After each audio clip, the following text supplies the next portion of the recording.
Okay, so here's the deal. These are the things that the judges notice first when you walk into the Social Security disability hearing for your supplemental security income or Social Security disability insurance hearing. The hearing is the big day. You waited like 2.5, 3.5 years to go ahead and be in front of this disability judge. And now these are the things when you walk into that hearing room that they notice first. So let's go through this. Please remember to like. It's very important that you like these videos because that helps it get around. Otherwise, it won't pop up and people won't be able to see it.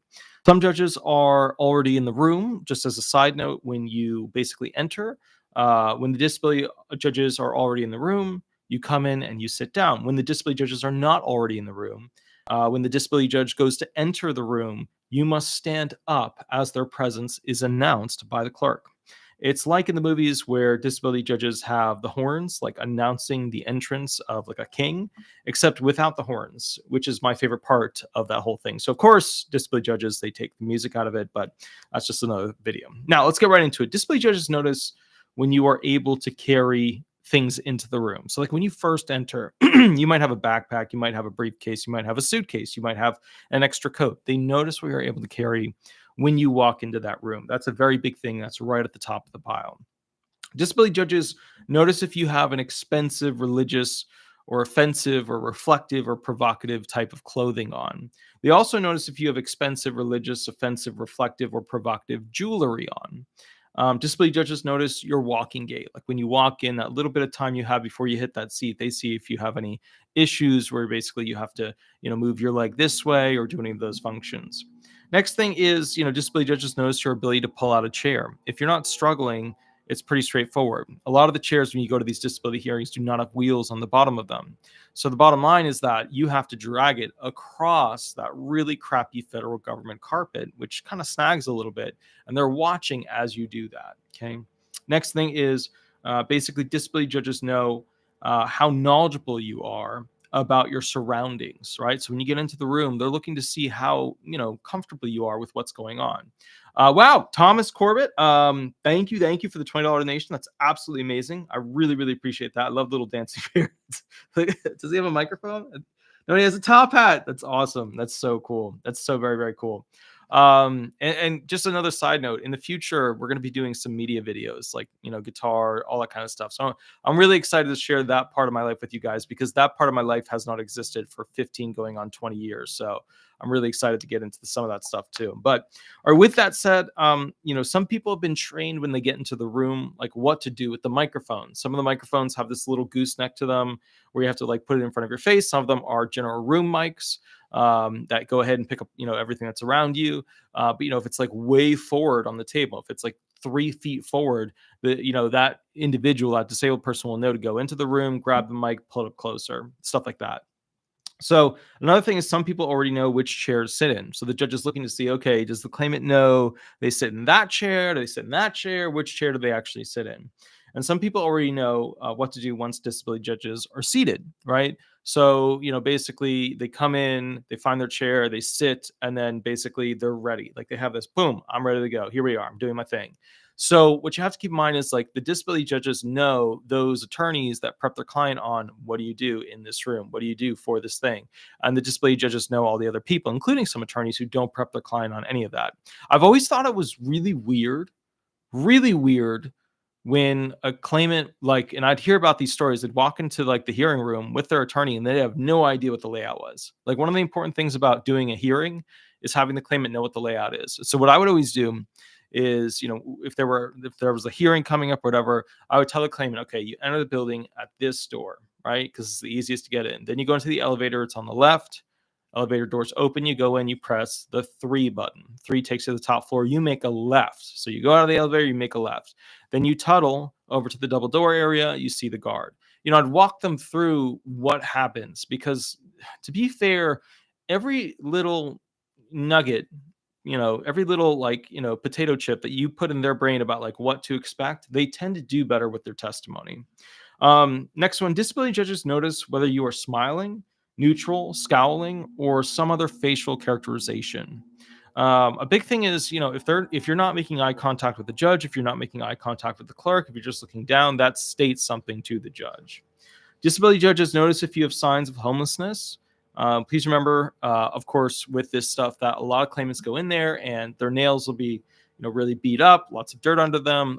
Their skin will be very beat up because they're living outside. When you're homeless, you don't live a longer life. It's just the bottom line of it. You don't live.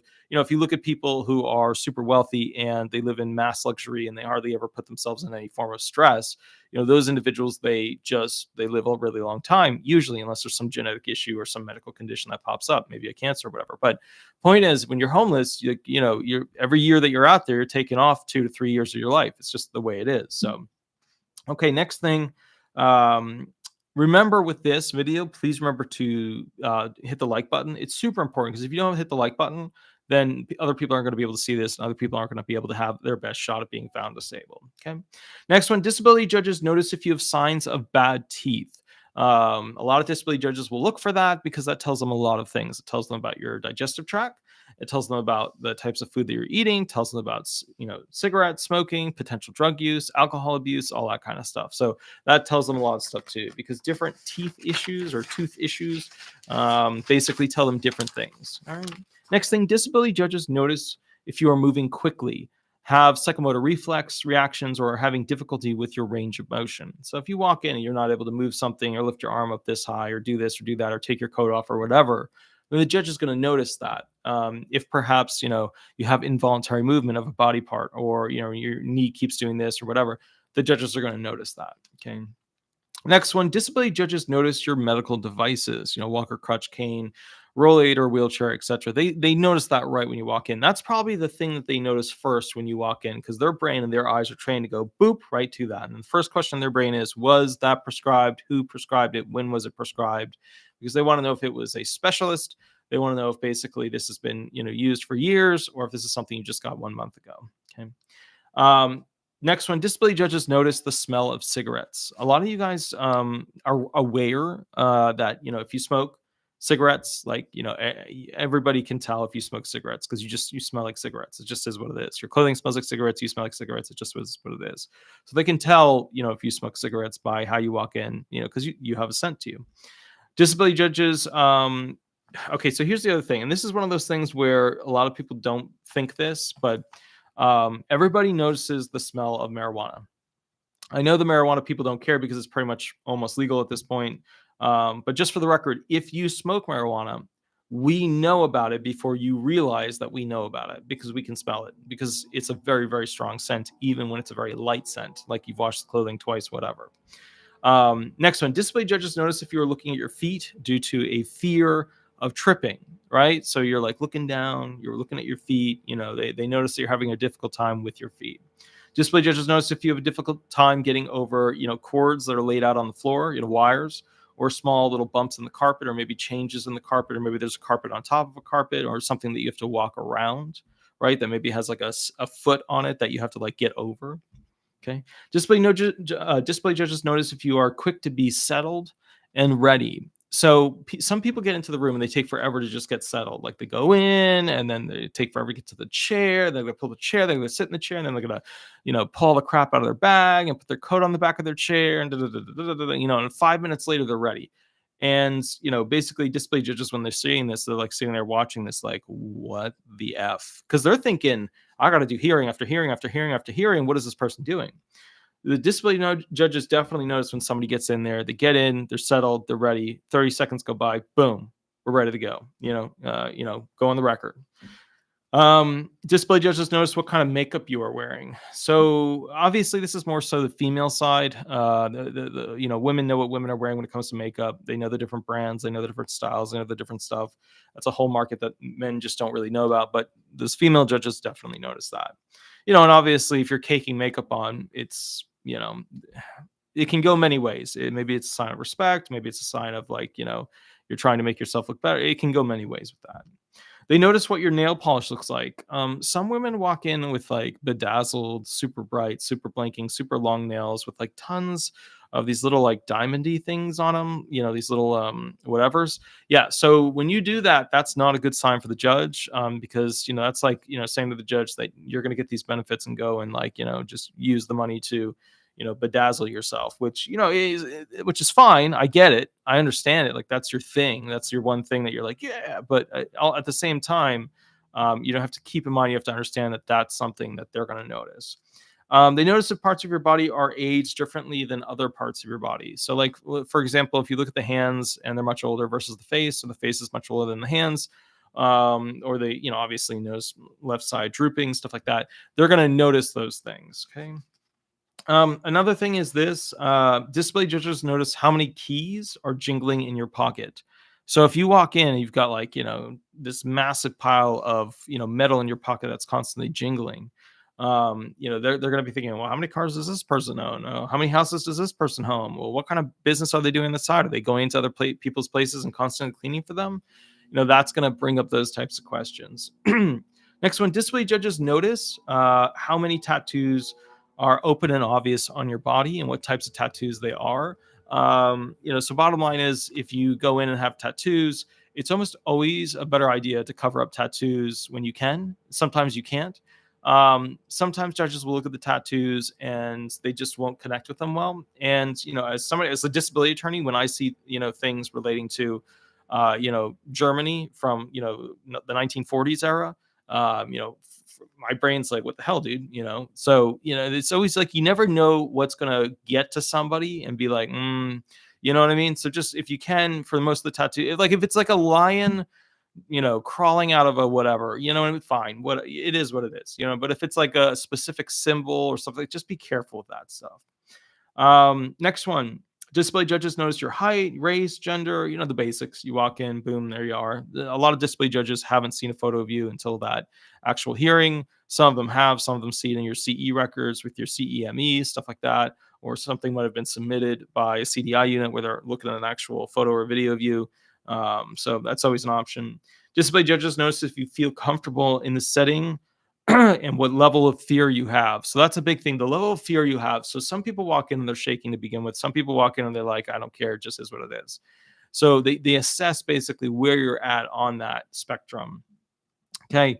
Next one, display judges notice if you take care of your facial skin with products. So like, for example, if you have really, really, really smooth skin on your face, they know that somebody's paying for some sort of cream that you're putting on, yada, yada, or you might have the genetics of that. But just understanding that it's the facial cream, stuff like that, they know if you're taking care of yourself, or if this is a thing where you're super depressed and you just don't care. Display judges, they notice if you feel, or sorry, they notice if you take a lot of time pulling things out of your bag. So one of the big things is when you go to your bag and you're like, okay, well, I want to pull out my medications to explain my medications, or I want to pull out my paperwork, or I want to pull out this, or I want to get my scarf out of this or that or whatever. If they notice you basically struggling to do the zipper or open, a flap or get in between something, that's something they notice as well. Display judges notice if your hair is a mess due to upward arm movement, levitation. So like, let's say, you walk in, your hair's all over the place and you just say, yeah, I can't reach my hair. Basically I just wet it with the, it is what it is, because I can't get my arms above my shoulders. That would be something that they notice. Display judges notice if you are making eye contact with them. Very specific.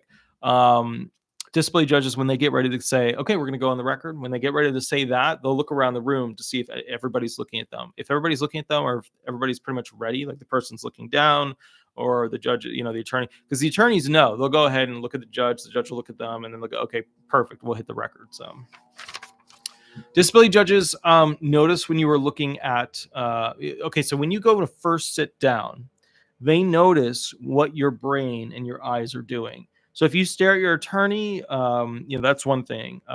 If you're like staring at the judge's plaque on like the little desk, like what the name is, that's another thing. If you're staring at the clerk or you're staring at the blank computer in front of you, that tells the judge something about you as well. And it basically tells the judge about how prepared you are, what you know to expect, what you know will happen, where you're at in the process. Okay.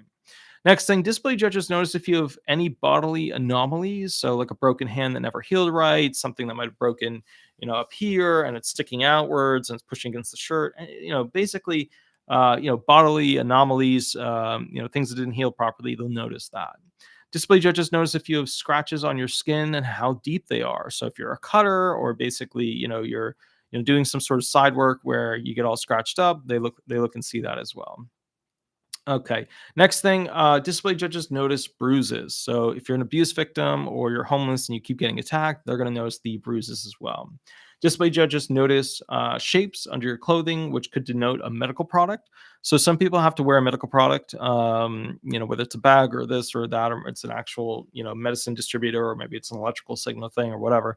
But they notice basically if, you are having a medical product. Because, usually when you walk into the room, like they can see the front of you, and then you go basically to the chair, and then they can see kind of like the side, and then you go to pull a chair out and move your stuff and then put it in the bag. They can see kind of the back of you. So they're looking to see what odd shapes, things like that. Their eyes are always doing assessment. Okay. Next thing, display judges notice what type of watch you are wearing. So if you're wearing a super expensive watch, not a good idea. If you're wearing kind of a standardized watch, that's fine. If you're wearing, like a watch that makes a bunch of beeps and noises and stuff, just leave that one at home. Display judges notice how you communicate with the clerk as you walk in. So if you're smiling and giddy and laughing with the clerk, that's a sign that you might be depressed, but it's definitely not coming out right then and there. So just keep in mind your interactions with the clerk. You want to go ahead and keep that so that the judge understands the disabled person that which you claim you are. Now, with that said, we've gone through, this is over 30 things that the judge will notice when you walk into that actual hearing room. I am one of those people who believes very strongly that telephonic hearings are sometimes some of the best things. And the reason why is that, it could be potentially that the judge sees that you're young, you're, a younger person, or maybe you're older and you look young, or maybe you just look super duper healthy. You look like potentially you could go back to work. Removing that advantage that the judge has to see all these little details of you, especially for a younger person or a person that looks younger or a person that looks particularly healthy, can establish a better strategic chance of getting an approval. I'm a big fan of telephonic hearings, and the reason why is that you can have all your stuff on the table in front of you, so you can read your list, read your medication, stuff like that. Although the medications shouldn't be on the bottles, they should be on a list ahead of time, prepared. You also get rid of any potential bias when it comes to a lot of race bias, or basically gender bias, or this or that. The person isn't directly seeing who you are.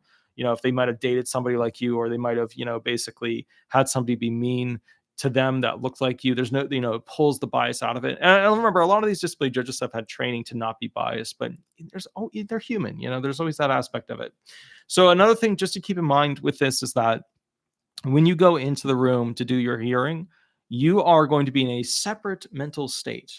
And one of the weird things, and I've always tried to figure out what's the best way to explain what happens to people when they walk into that hearing room. And the best way to think about it is you're entering a new area where you're about to be kind of reviewed or looked down. Okay, so when your boss calls you in and you're not sure why they're calling you in, but you think maybe 2 weeks ago you might have done something, that's the feeling that people have when they walk into a Social Security hearing.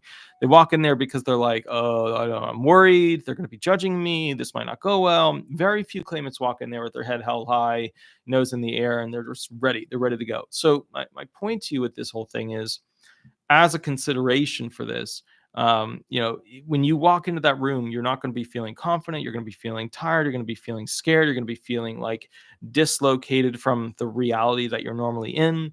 So you have to kind of prepare and practice knowing how you're going to walk in, what you're going to do ahead of time, because I guarantee you the judge is going to be very aware of what you're doing while you're in that room, and you are not going to be very aware of what you're doing in that room. So anyways, I hope you guys are well. I have to go back to doing phone calls for the law firm, and then I have to do some of those $250 per hour private thingies today. So so basically please remember to subscribe, click that all button. And then basically we have memberships now. Deb Carter, I can see, is one of them. Cynthia Castle's another one. That's super duper awesome. And basically what happens is that's just people who support the channel, which helps me get new gear, which is amazing. In fact, some of the money that we got from that went into getting another mouse for the keyboard / computer that's going to be used over with the sound equipment, which is actually just the backup laptop that I bought to replace this laptop when this laptop died over the holiday season. But then the Virus Busters, these guys, amazing, absolutely amazing. I don't know if you're in Florida or whatever, but these guys, they saved the day with this computer, this laptop. So I will catch you guys a little bit later. Please remember to hit the like button, subscribe, and if you want to leave a review, go to Disability Resolution Law Firm or disabilityresolution.com or Disability Resolution Florida. It's this right here. I will catch you guys a little bit later. You have a wonderful, wonderful day, and we're almost to the weekend. I'll catch you later. All right. Bye-bye, everybody. Bye-bye.